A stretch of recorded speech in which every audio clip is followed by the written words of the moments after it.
Alcaldesa, sobre sus declaraciones de ayer, por la tarde intentó explicarse, pero ¿considera o va a pedir perdón por las personas que hayan podido sentirse molestas por esas declaraciones? Yo en ningún momento hice ninguna comparación del colectivo LGTB con ninguna enfermedad. Yo hice una relación de días internacionales y estaba lejos de mi intención hacer una comparación o decir que las personas LGTB pues, son enfermas, que es una cosa que yo creo que es una malinterpretación de mis palabras, desde luego, durante el día de ayer.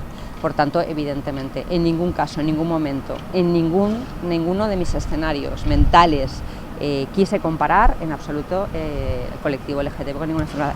Me limité a hacer una relación de días internacionales que se celebran con la colocación de pancartas en el Ayuntamiento de Valencia tradicionalmente y que ahora se celebran con la ubicación de unos MUPIs electrónicos en los laterales y en el caso del Día del Orgullo con la iluminación durante todas las noches de toda la fachada del Ayuntamiento con la bandera LGTB. Más allá de que se haya malinterpretado, es un colectivo que ha sufrido una patologización histórica, no sé si entiende que se puedan haber sentido ofendidos.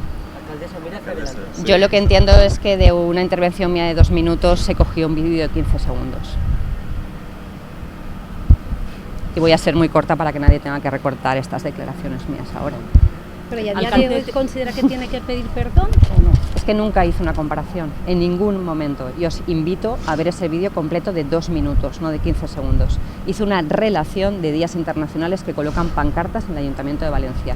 Nunca, en ningún caso, hice una comparación de las personas LGTB con ninguna de las enfermedades que también conmemoran sus días internacionales con la colocación de pancartas en el Ayuntamiento.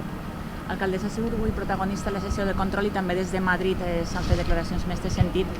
Què opina de les persones que li demanen una correcció? Es que ya me he explicado. Es que m'he explicat ja, no crec que faça falta dir més coses i dir que considere que la informació en Espanya ha de ser molt professional i que els que estaven ahí, els companys vostres que estaven ahí ahir, saben perfectament el que digui. Ha trascendido un audio del director general de Diversidad poniendo un poco en el aire las ayudas a Lambda. No sé si el Ayuntamiento se replantea este convenio. No he podido escucharlo. Lambda en el Ayuntamiento de Valencia recibe una subvención nominativa de 12.000 euros. ¿Y va a seguir así? Acaba de recibir una subvención nominativa de 12.000 euros.